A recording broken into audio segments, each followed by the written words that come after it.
आज का दिन उन दोनों की जिंदगी का सबसे दुखद और सबसे मनहूस दिन था। आंगन में उनके 18 वर्षीय बेटे हिमांशु की अर्थी रखी हुई थी। जैसे ही आंगन से अर्थी उठने का समय हुआ, संजना अपने पति राकेश के कंधे पर सर रखकर फूट फूट कर रोने लगी। राकेश भी उसे चुप कराने का प्रयास कर रहा था। उनकी शादी को 20 साल पूरे हो चुके थे, लेकिन आज पहली बार शायद वह एक दूसरे को सहारा देते दिखाई दे रहे थे। इन 20 सालों में राकेश और संजना के संबंधों में कभी मधुरता नहीं रही।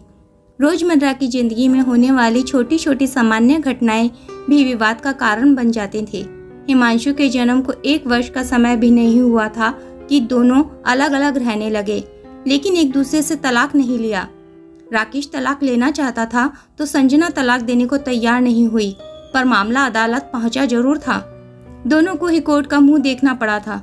संजना ने अपने माता पिता के कहने पर राकेश के परिवार पर दहेज और घरेलू हिंसा का मुकदमा किया, जिसके कारण राकेश के परिवार को 1 साल तक जेल में रहना पड़ा। राकेश भी कहाँ पीछे रहने वाला था। उसने भी अपने माता पिता और परिवार के कहने पर संजना के ऊपर चरित्रहीन होने के आरोप लगाए। दोनों ही परिवारों ने कानून की इस लड़ाई में एक दूसरे को नीचा दिखाने के लिए झूठ और सच दोनों तरह के आरोपों का सहारा लिया था। दोनों ही परिवारों ने इसे अपने अहंकार की लड़ाई बना लिया था। हिमांशु की कस्टडी का मामला भी उनके तलाक के मुकदमे के साथ खिंचता रहा। समय के साथ साथ राकेश और संजना दोनों के ही माँ बाप दुनिया में नहीं रहे। समय बीतता गया और हिमांशु भी बड़ा होने लगा। उसको पढ़ने के लिए हॉस्टल भेज दिया गया। राकेश और संजना दोनों ही हिमांशु से मिलने तो जाते थे, लेकिन हिमांशु ने कभी उन दोनों को एक साथ नहीं देखा। जैसे जैसे हिमांशु बड़ा हो रहा था, वह भी अपने माता पिता के बीच होने वाले इस लड़ाई झगड़े को समझने लगा था। वह चाहता था कि उसके माता पिता दोनों एक साथ रहें, पर उसके चाहने से तो कुछ होने वाला था नहीं।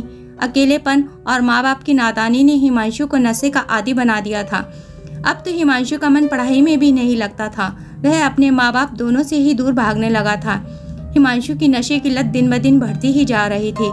एक दिन हॉस्टल से राकेश और संजना दोनों को फोन आता है कि हिमांशु की तबीयत ठीक नहीं है, आप दोनों आ जाइए। दोनों के पहुंचने पर डॉक्टरों ने बताया कि हिमांशु ने नशे का ओवरडोज ले लिया है। उनका बेटा जिंदगी की आखिरी सांसें गिन रहा था। यह सुनकर दोनों के ऊपर आसमान ही गिर गया। डॉक्टर ने बताया कि हिमांशु के पास ज्यादा से ज्यादा 15 दिन का समय ही बचा है। राकेश और संजना ने निर्णय लिया कि वह 15 दिन हिमांशु के साथ ही रहेंगे। जीवन में पहली बार हिमांशु ने अपने माता पिता दोनों को साथ साथ देखा। हिमांशु जब तक जिंदा था, राकेश और संजना इतना रोए कि हिमांशु के दाह संस्कार तक तो दोनों की आंखों के आंसू ही सूख चुके थे। राकेश ने हिमांशु का अंतिम संस्कार अपने पैतृक गांव में ही किया। पहली बार राकेश और संजना में किसी बात को लेकर कोई विवाद नहीं हुआ था। राकेश और संजना दोनों एक साथ बाहर पार्क में बैठे हुए थे। दोनों अपने ही ख्यालों में खोए थे। उन्हें याद आता है कि बचपन में कैसे हिमांशु जिद करता था। मम्मी से कहता था कि आप पापा के साथ क्यों नहीं आती, और पापा से कहता था कि आप मम्मी के साथ क्यों नहीं आते। जब वह आते तो आप नहीं आती, और जब आप आते हो तो वह नहीं आती। संजना हमेशा ही हिमांशु की बातों को टाल जाया करती थी। राकेश भी अपने ही ख्यालों में था। उसे याद आ रहा था कि जब हिमांशु ने उसे पहली बार कहा, पापा आप और मम्मी साथ क्यों नहीं रह सकते, कितना झल्लाया था राकेश हिमांशु पर। और उसने हिमांशु से कहा था उसके साथ कोई नहीं रह सकता, तू भी नहीं। हिमांशु चुप हो गया था और कुछ नहीं बोला था। राकेश ने संजना की तरफ देखा, वह भी उसे ही देख रही थी। दोनों ही हिमांशु के साथ बिताए आखिरी दिनों के बारे में सोच रहे थे। संजना और राकेश को याद आया जब हिमांशु ने उनसे कहा था, मम्मी पापा मैं हमेशा आप दोनों को साथ देखना चाहता था।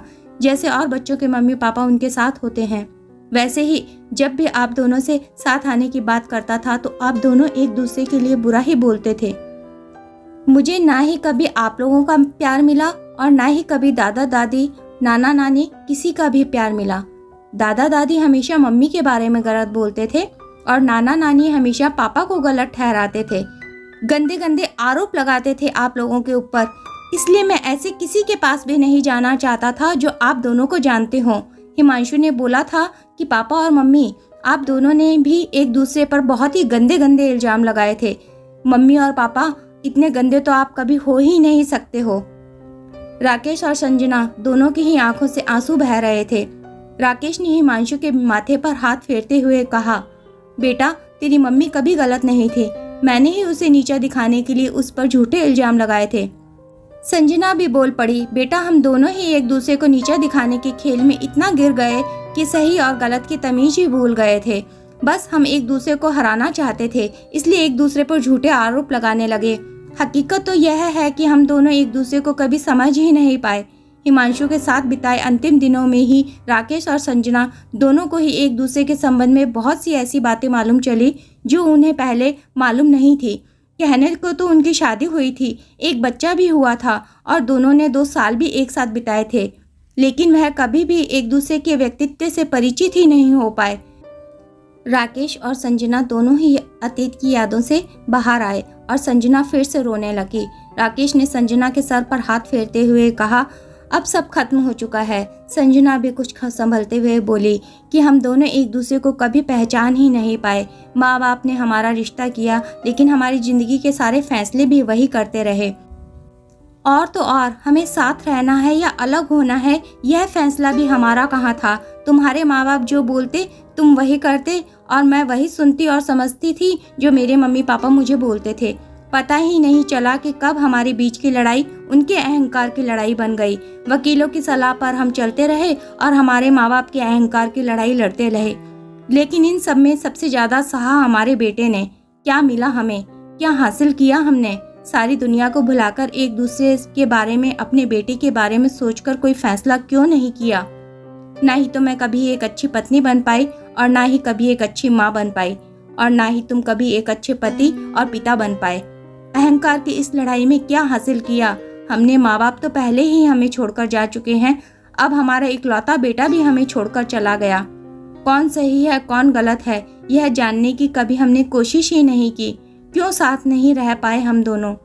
शायद तुम मेरे पेरेंट्स की एक्सपेक्टेशन को पूरा नहीं कर पा रहे थे और मैं तुम्हारे पेरेंट्स की एक्सपेक्टेशन को पूरा नहीं कर पा रही थी। राकेश बीच में ही बोल पड़ा, काश हमने एक दूसरे को समझा होता, काश एक दूसरे से कभी कुछ पूछा होता, काश हमने हिमांशु के बारे में सोचा होता। ऐसे बहुत सारे काश हिमांशु के साथ ही चले गए। अचानक ही संजना के चेहरे पर सख्त भाव आ जाते हैं। राकेश, जिंदगी के आखिरी मुकाम पर हम दोनों एक दूसरे का सहारा बन तो सकते हैं, लेकिन ना ही तो तुम मुझे सहारा दोगे और ना ही मैं तुम्हें सहारा दूंगी। यही सजा है हमारी। राकेश बोला, हाँ यही प्रायश्चित है जो हम कर सकते हैं। अब हम दोनों को अकेले ही जीना होगा इस कास्ट के साथ। तो दोस्तों, अगर कहानी पसंद आई हो तो कहानी को लाइक करें, शेयर करें और इसी तरह की मनोरंजक और शिक्षाप्रद कहानियों को सुनने के लिए मेरे चैनल को सब्सक्राइब करना बिल्कुल भी ना भूलें। धन्यवाद।